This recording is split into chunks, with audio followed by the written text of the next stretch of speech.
बच्चों, आज हम जो पढ़ने जा रहे हैं, this particular topic is an important topic. ये एक इम्पॉर्टेंट टॉपिक है जिसको हम पढ़ने जा रहे हैं और इसमें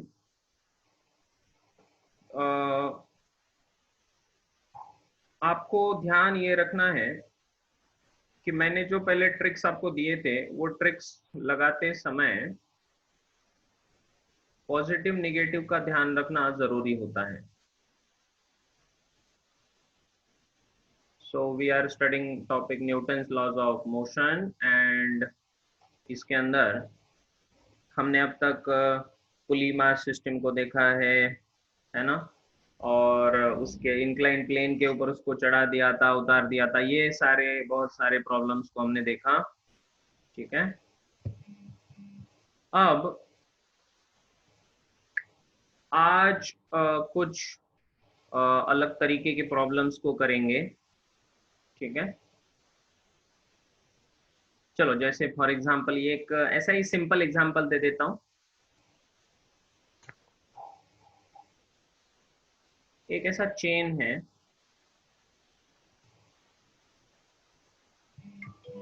आयरन चेन। ठीक है, जिसमें बहुत सारे लिंक्स हैं ऐसे। इसका टोटल मास है m,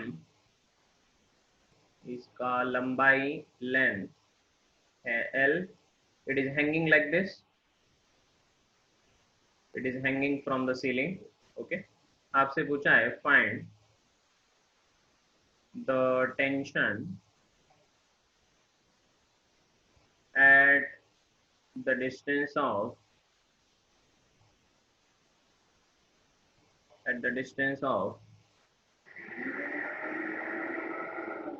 3l/4 from ceiling. Ceiling से 3l/4 डिस्टेंस पर what should be the tension in this chain?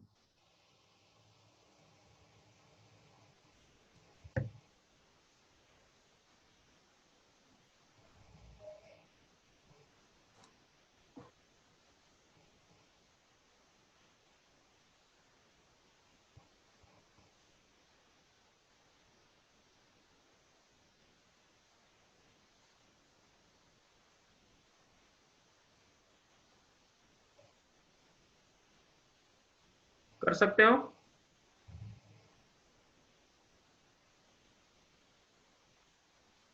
Try करिए।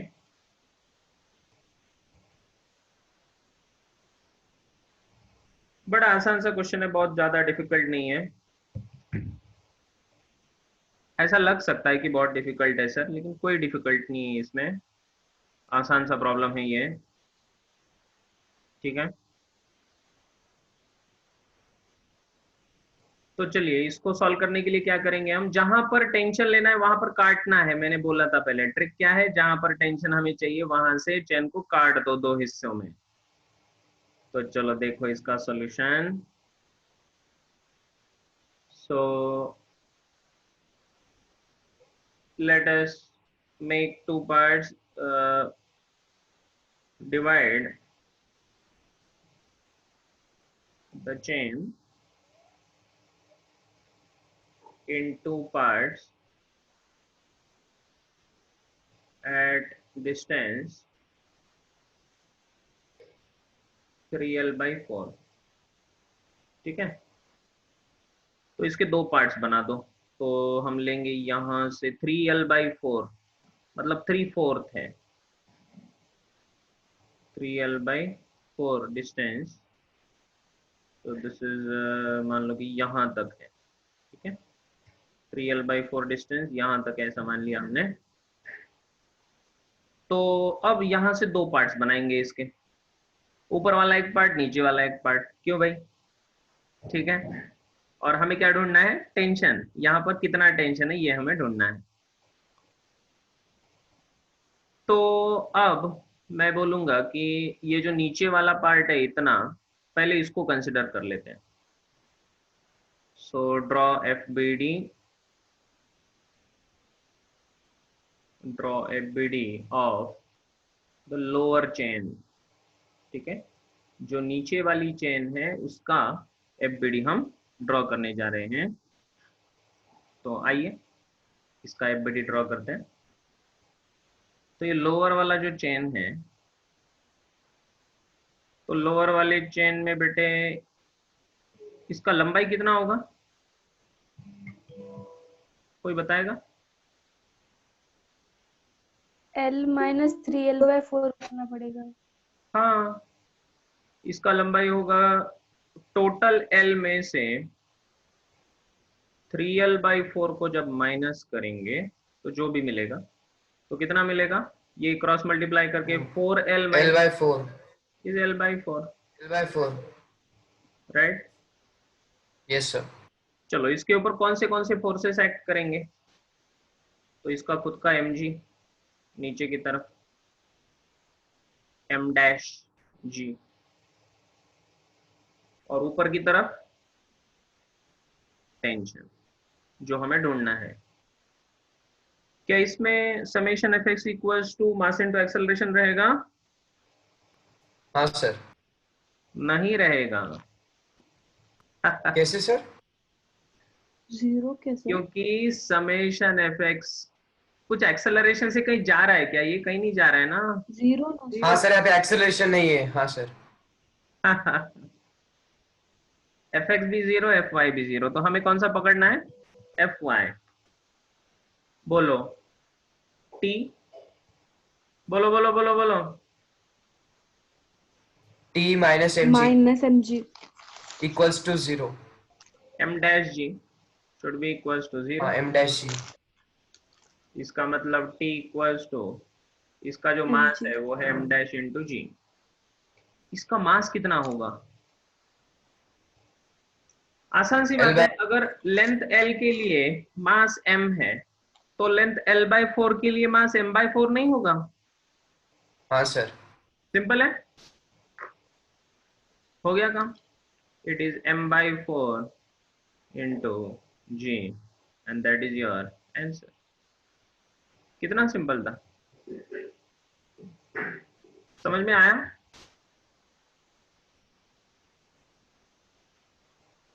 हाँ सर। बिल्कुल।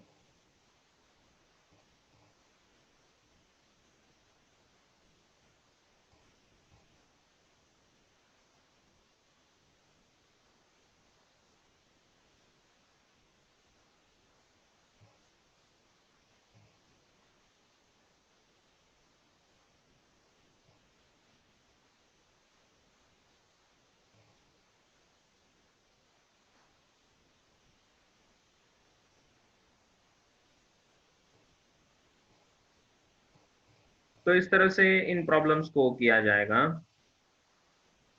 आगे बढ़े, नेक्स्ट क्वेश्चन दे दूं? नहीं, अब क्वेश्चन नहीं, अब मैं आपको एक कॉन्सेप्ट पढ़ाने जा रहा हूं।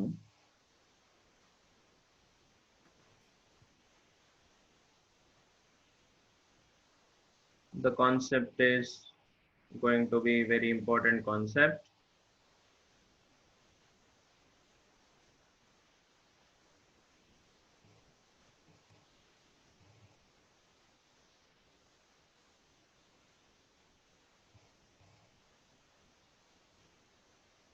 ये m'/m/4 क्यों आया? क्योंकि टोटल मास अगर m है, टोटल लेंथ कितना l, इसका लेंथ l/4 अगर ले लेंगे, 1/4 लेंथ के लिए मास भी तो 1/4 ही हो जाएगा, 1/4 ही हो जाएगा ना। जैसे मान लो कि ये चेन है, इसके 4 टुकड़े कर दिए, l/4 मतलब क्या होता है? 4 टुकड़े। कितना आसान है। है ना? तो एक टुकड़े का वजन कितना रहेगा? 1/4 ही रहेगा ना। क्लियर? यस। सो l के लिए m, तो l/4 के लिए m/4, that's very simple. Okay, चलिए अब हमें पढ़ना है एक बहुत ही important concept which is the spring system. अब हम स्प्रिंग सिस्टम के बारे में पढ़ेंगे।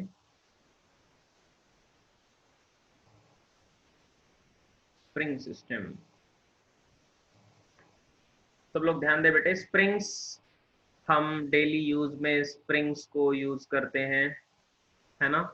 हमारे पेन्स में होती है, स्प्रिंग पेन्स होते हैं, या फिर गाड़ी में भी शॉक एब्सॉर्बर्स जो रहते हैं, so they are also made up of springs, है ना। बहुत सारी जगहों पर स्प्रिंग्स होती हैं, राइट। सो ये स्प्रिंग जो यहाँ पर दिखाई दे रही है अभी आपको, तो this particular spring, it can be either elongated, इसको कुछ फोर्स दे दो आप, इसको कुछ फोर्स दे दिया मैंने इलोंगेट करने के लिए,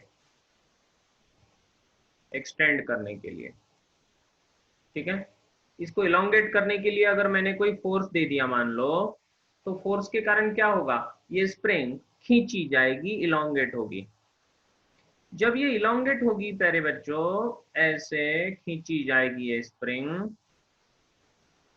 तो अब जब आप इस फोर्स को हटा दोगे, ये इलोंगेट हो गई।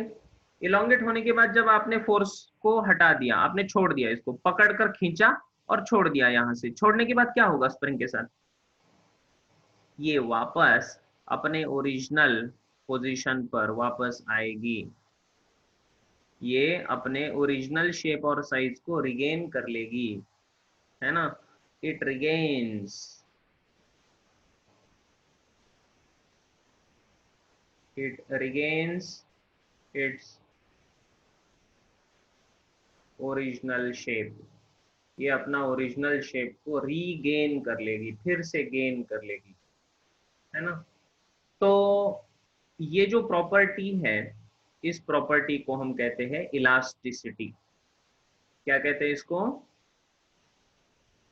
इलास्टिसिटी प्रॉपर्टी इसी को कहा जाता है, ठीक है। It regains its original shape, तो ये फिर से वापस आएगी। लेकिन ये जब ऐसे थी, इस पोजीशन पे जब थी, ये ओरिजिनल पोजीशन है, तो ओरिजिनल पोजीशन से इसको इलोंगेट करने के लिए फोर्स दिया, और जब फोर्स को हटा दिया तो फिर से यहां से ओरिजिनल पोजीशन तक उसको लेके जाने में कौन सा फोर्स लगा, बोलो। ओरिजिनल पोजीशन रीगेन करने में कोई ना कोई फोर्स लगा होगा ना, यस और नो। हाँ सर। ये उसका खुद का अंदरूनी फोर्स था, है ना, ये उसका खुद का अंदरूनी फोर्स था। ऐसे फोर्स को कहा जाता है restoring force, F R. Okay, so F R जो है, ऐसा फोर्स कहा जाता है रिस्टोरिंग फोर्स, जो रिस्टोर करता है ना। This force is called as restoring force.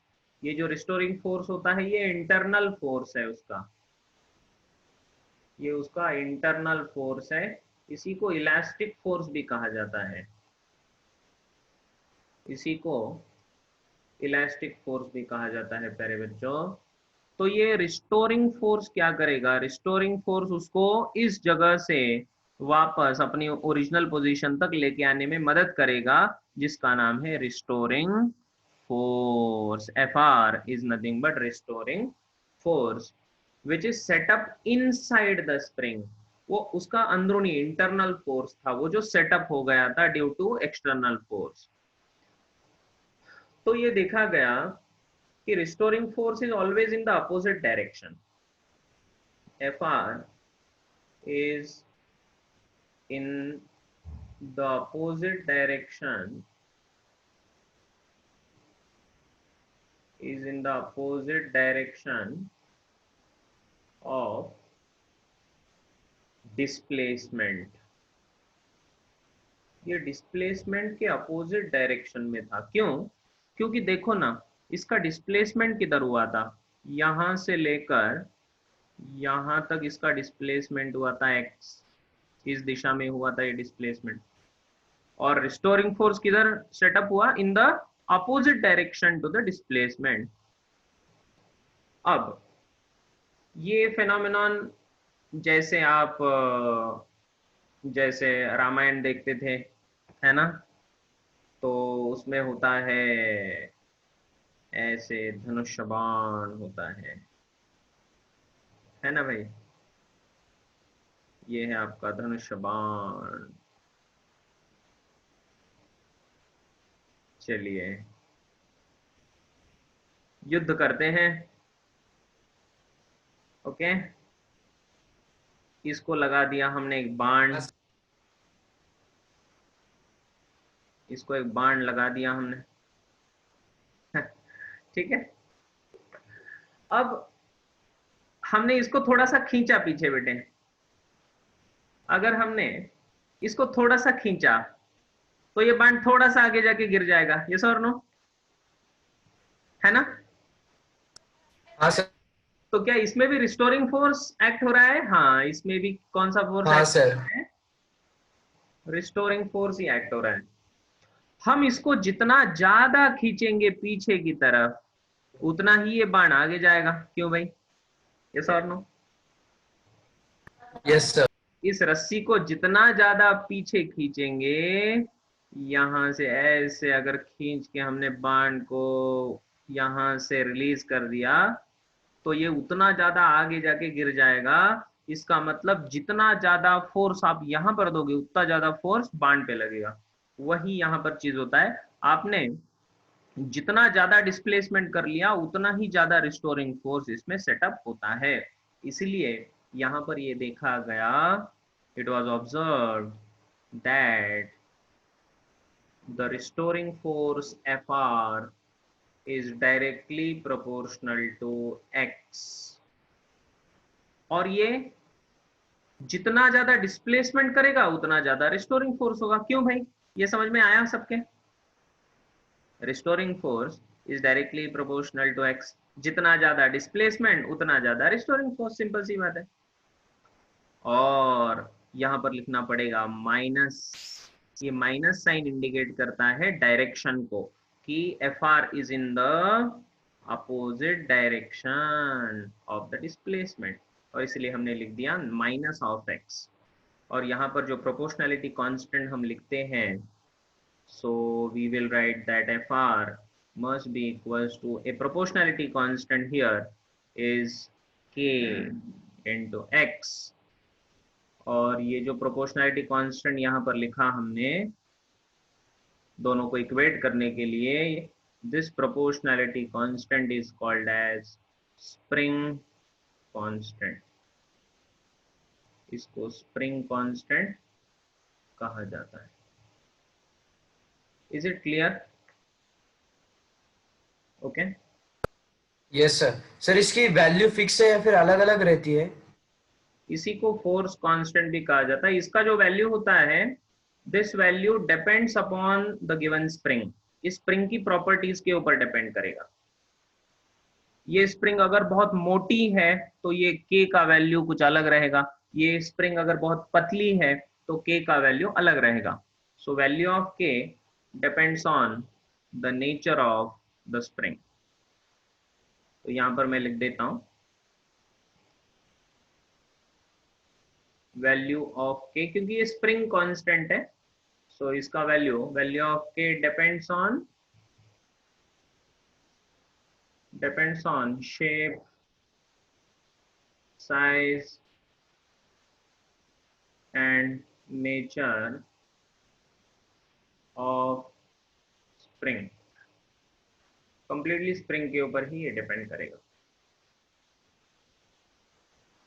लेकिन गिवन स्प्रिंग के लिए कांस्टेंट होगा, आप चाहे कितना भी फोर्स अप्लाई कर लो, for the given spring it will be a constant.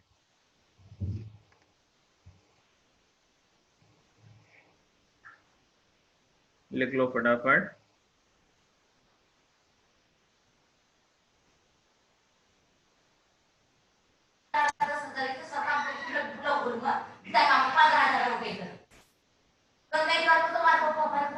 Clear, सबको समझ में आ रहा है?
यहाँ तक समझ में आया सबको? हाँ sir.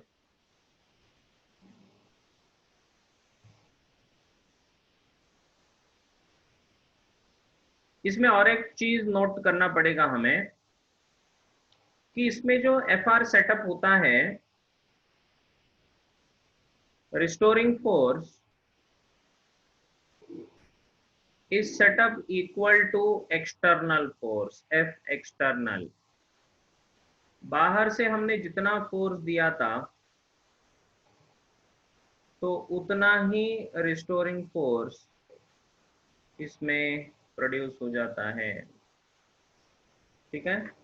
So this is also important point कि बाहर से जितना फोर्स हमने अप्लाई कर दिया एक्सटर्नल फोर्स, उतना ही restoring force equal and opposite उसमें सेटअप हो जाता है। So this is according to Newton's third law। ये एक्शन रिएक्शन पेयर है, न्यूटन्स थर्ड लॉ की ये एक्शन रिएक्शन पेयर है, ये ध्यान रखना होगा, ठीक है। एक्शन रिएक्शन पेयर,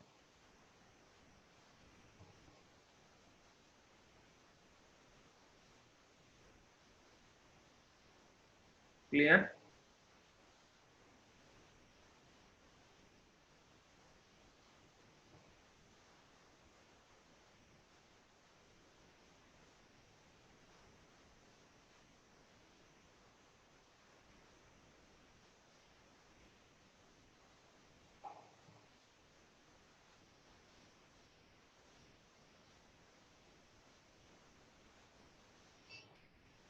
चलो एक क्वेश्चन करते हैं।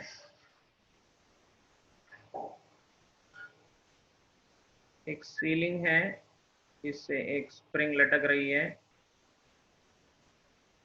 इससे एक मास लटक रहा है, ठीक है, 5 kg।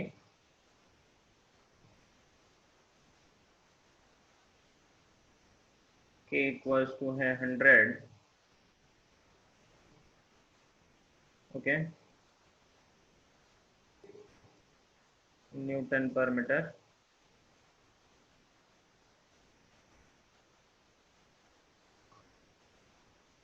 फाइंड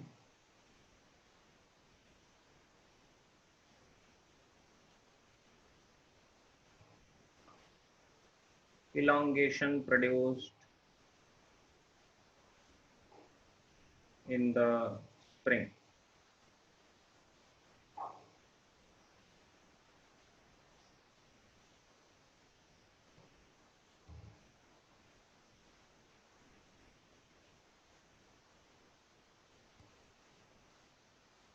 यस, क्वेश्चन है कि ये स्प्रिंग है, स्प्रिंग से हमने एक मास को लटका दिया, अब ये लटक रहा है बेटे। आपसे पूछा गया है कि find the elongation produced in the spring, इस स्प्रिंग में कितना इलोंगेशन प्रोड्यूस होगा, ये क्वेश्चन है। अब इसको कैसे सॉल्व करेंगे हम?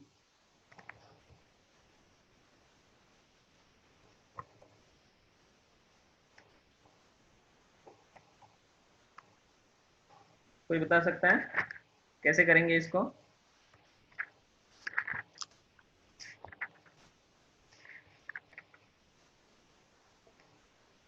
सर फोर्स निकालना पड़ेगा ना पहले, वो हाँ mg होगा सर ना नीचे पूरा। नीचे mg खींचेगा सर उसको, तो जितना सर mg खींचेगा उतना ही उसका इलोंगेशन होगा। हाँ और मतलब पाई एक्स। जी हाँ, सही बात है, बिल्कुल सही है। यस, इसको mg नीचे खींचेगा 50 न्यूटन। यस और नो? तो इसका मतलब फोर्स इसके ऊपर, इस स्प्रिंग को नीचे खींचने वाला फोर्स कितना है? सो एफ एक्सटर्नल है 50 न्यूटन। तो क्या रिस्टोरिंग फोर्स इतना ही होगा? यस, तो रिस्टोरिंग फोर्स कितना हुआ? 50 न्यूटन। और रिस्टोरिंग फोर्स किसके बराबर रहता है? माइनस ऑफ के एक्स। ये समझे? और मैग्नीट्यूड वाइज ये माइनस तो बस यस दिखा रहा है।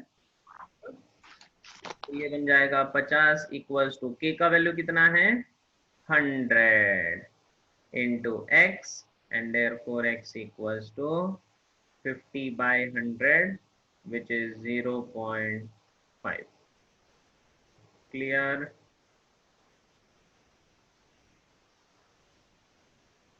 Okay, इस तरह से। सर 0.5 मीटर ना। Metre metre, yes. Negative direction में। हाँ, और वो सर डायरेक्शन नीचे ना, नीचे की तरफ डायरेक्ट। हाँ, अब ऊपर थोड़ी ना खींचा जाएगा वो। स्प्रिंग को नीचे लटकाएंगे तो नीचे ही तो आएगा। क्यों भाई? नीचे ही तो आएगा। हाँ सर।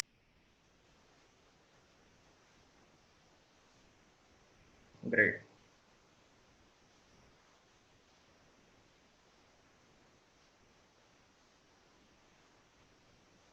Next question.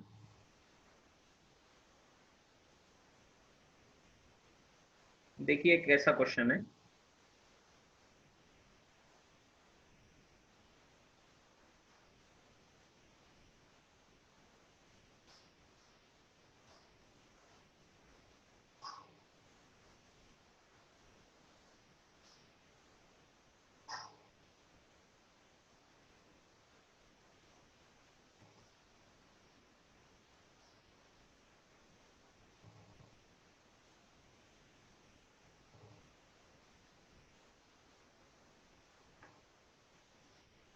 हमने इनको फोर्स लगाया 100 Newton.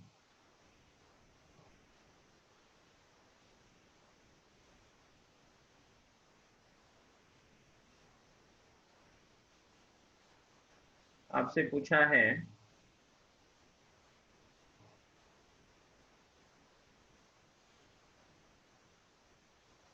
find the ratio of the displacements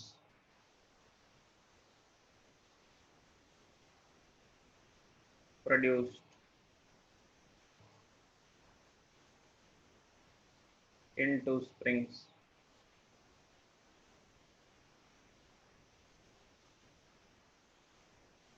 Find the ratio of the displacements produced in the two springs.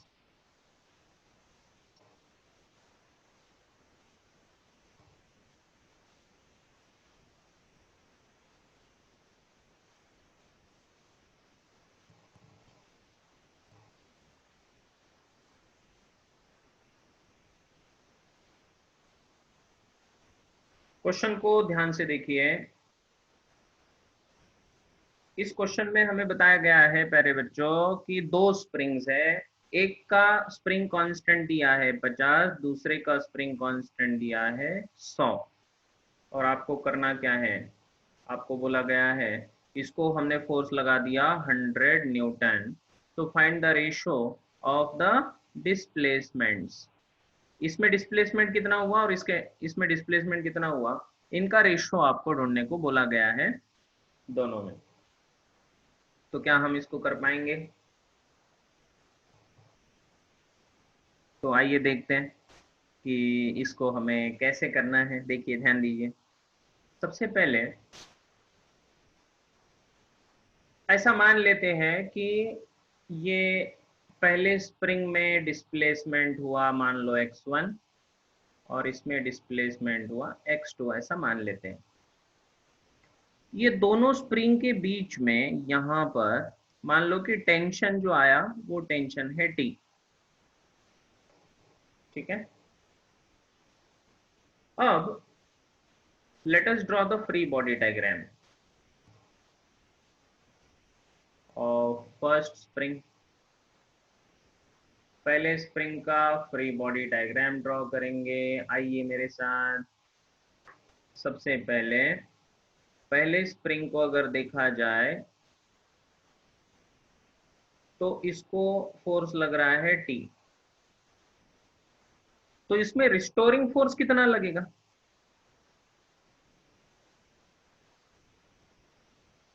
T ही तो लगेगा, नहीं समझे? यस। तो पहले वाले स्प्रिंग में जिसका K इक्वल्स टू 50 है, तो यहाँ पर टेंशन कितना लग रहा है T, तो रिस्टोरिंग फोर्स कितना लगेगा? T, क्योंकि एक्सटर्नल फोर्स T है, तो रिस्टोरिंग फोर्स भी T ही लगेगा। यस और नो? Right right.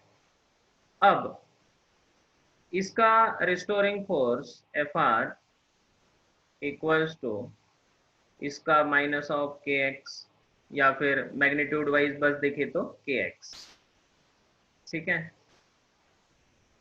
अब इसको मैं लिख दूंगा ऐसे कि Fr जो है T मैग्नीट्यूड वाइज ये हो जाएगा 50 इंटू x1, इसको बोलेंगे इक्वेशन नंबर 1।